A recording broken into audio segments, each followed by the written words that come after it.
Assalamu alaikum wa rahmatullahi wa barakatuh, mes chers frères et sœurs. Aujourd'hui, Inch'Allah, nous allons parler du principe de justice en islam. Mais avant de commencer, mes chers frères et sœurs en islam, votre soutien est très important pour l'avenir de la chaîne. Car les vidéos sont de plus en plus limitées par YouTube et son algorithme, surtout lorsqu'il s'agit de contenu islamique ou encore de contenu concernant directement la Palestine, et donc de ce fait, les vidéos sont mal répertoriées. Et parfois, elles ne sont même pas vues par nos propres abonnés.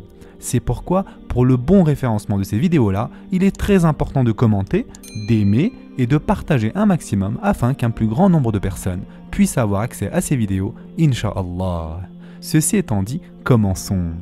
Mes chers frères et sœurs en islam, comme vous le savez, la justice est un principe qui constitue, pour ainsi dire, l'âme de la civilisation islamique. Étant donné que la paix et la tranquillité ne peut être assurée dans un monde injuste, en islam, la préservation des droits humains et la promotion de la justice sont un point essentiel. En islam, la justice consiste à donner à chaque ayant droit ce qu'il mérite. Et donner plus ou moins que le mérite ouvre la porte à l'injustice. Parce que donner à quelqu'un plus qu'il ne le mérite, c'est violer les droits d'autrui. Donner moins qu'il en faut, c'est là aussi une violation de son droit.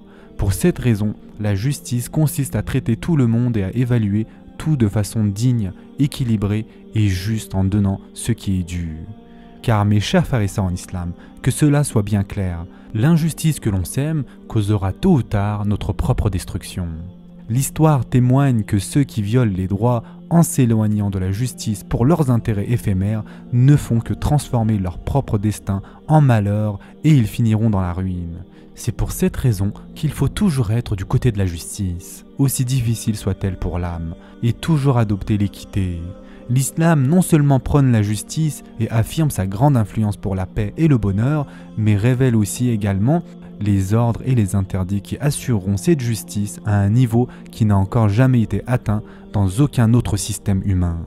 La notion de justice est étroitement liée au principe d'équité, d'égalité et de droiture. L'un des noms d'Allah Azzawajal est Al-Adl, c'est-à-dire le juste, et un autre est Al-Haq, c'est-à-dire le véridique. Allah Azzawajal n'opprime pas ses serviteurs. Et en effet, Allah subhanahu wa ta'ala dit dans le Coran, certes, Allah ne laisse personne fût-ce du poids d'un atome. S'il en est une bonne action, il la double et accorde une grosse récompense de sa part. Surat An-Nisa, verset 40. Allah Azzawajal ordonne la justice. Et en effet, Allah subhanahu wa ta'ala dit dans le Coran, dit, mon Seigneur a commandé l'équité, que votre prosternation soit exclusivement pour lui, et invoquez-le sincère dans votre culte, de même qu'il vous a créé, vous retournerez à lui. Surat Al-A'raf, verset 29. Allah Azzawajal aime ceux qui sont justes, ceux qui défendent la vérité, et ceux qui répandent la justice et la vérité. Et en effet, Allah subhanahu wa ta'ala dit, ils sont attentifs aux mensonges et voraces de gains illicites. S'ils viennent à toi, sois juge entre eux ou détourne-toi d'eux. Et si tu te détournes d'eux, jamais ils ne pourront te faire aucun mal. Et si tu juges, alors juge entre eux en équité, car Allah aime ceux qui jugent équitablement. Surat Al-Ma'ida, verset 42. La justice, mes chers frères et sœurs, c'est d'avoir un comportement et un jugement correct, être juste, rendre un jugement correct en toute vérité et impartialité. Les sources fondamentales de l'islam nous détaillent également le sens des termes correct, juste, vérité et impartialité. Car c'est Allah Azzawajal, le centre et la source des droits et des vérités. Tout ce que le Créateur et propriétaire de l'univers nous a dit au sujet de la vérité et de la droiture, c'est ce qui est juste et vrai.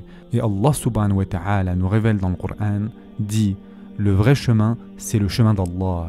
Et il nous a été commandé de nous soumettre au Seigneur de l'univers. Surat An'am, verset 71. Mes chers frères et sœurs, l'islam ordonne aux riches de donner chaque année 1/40 de leurs biens en zakat, n'est-ce pas? Les riches qui ne donnent pas cela seront condamnés pour violation des droits des pauvres. Et mes chers frères et sœurs en islam, le pire vol est le vol des pauvres par les riches en ne s'acquittant pas de la zakat. Parce qu'Allah subhanahu wa ta'ala a déterminé la zakat comme le droit des pauvres sur les riches. Et en fait, si l'on se passe des valeurs islamiques telles que la compassion, la miséricorde, l'altruisme, l'abnégation, la moralité et la conscience, et que nous réfléchissons juste avec notre instinct, on se posera la question: Pourquoi les pauvres ont-ils droit à une part de la richesse des riches? Cela montre que c'est la parole divine qui détermine ce qui est le droit.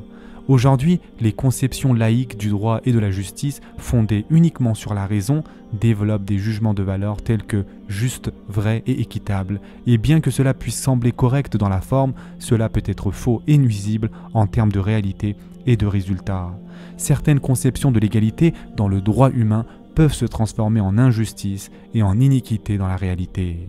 Par exemple, un esprit qui a adopté le communisme interdit la propriété privée. Un esprit capitaliste ignore également l'oppression des pauvres au nom de son propre intérêt et bien-être. Cela rend presque l'injustice et l'oppression légale. Déclarant que la propriété appartient à Allah subhanahu wa ta'ala, l'islam en revanche a fixé une obligation, à savoir la zakat, pour que les riches montrent de la compassion, de la générosité et fassent preuve d'altruisme en cédant une partie de leurs biens aux pauvres. L'islam a donc encouragé une plus grande générosité en jugeant cela comme une vertu. Quant au gaspillage incontrôlé est l'une des plus grandes catastrophes qui nuisent à la justice sociale. Le gaspillage incontrôlé consiste à dépenser démesurément en se disant « ces biens sont à moi, je fais ce que je veux de mon argent ». Cependant, tous les biens appartiennent à Allah subhanahu wa ta'ala. Chaque bienfait dont nous jouissons est un dépôt divin qui nous est confié. Allah subhanahu wa ta'ala nous ordonne de jouir de nos biens dans les voies licites et de dépenser en charité le surplus de nos besoins. Et en effet, Allah subhanahu wa ta'ala dit « Et il t'interroge, que doit-on dépenser en charité ?» Dis « l'excédent de vos biens ». Ainsi Allah vous explique ces versets afin que vous méditiez. Surat al-Baqarah, verset 219. D'autre part, Allah Azza wa Jal nous avertit aussi dans le Coran contre ceux qui se livrent au gaspillage juste pour assouvir les passions de leurs âmes. Et en effet, Allah subhanahu wa ta'ala dit « Car les gaspilleurs sont les frères des diables, et le diable est très ingrat envers son Seigneur. » Surat al-Isra, verset 27. Comme l'a dit le calife Ali ibn Abi Talib radiallahu an, plus les riches gaspillent, plus les gens meurent de faim dans la société. Le traitement du gaspillage et de l'avarice, qui détruit la compassion et nuit à de nombreuses qualités spirituelles, est également possible en observant les ordres de la zakat et de la charité établis par l'islam. L'une des sagesses de la zakat est qu'elle empêche la croissance anormale du capital individuel, puisqu'elle est prélevée pas seulement sur le profit des biens, mais aussi sur les biens eux-mêmes. L'islam a rendu les individus de la communauté indépendants les uns vis-à-vis des autres. Que ce soit ceux qui aident et ceux qui reçoivent les aides. Tout comme les pauvres ont besoin de l'aide financière des riches, les riches ont besoin des bénédictions des pauvres pour faciliter leur accession au salut éternel. Cette coopération entre les riches et les pauvres garantit également l'amour et la paix dans les cœurs au lieu des sentiments de jalousie et d'animosité. Cet arrangement divin contient d'énormes avantages pour la justice sociale.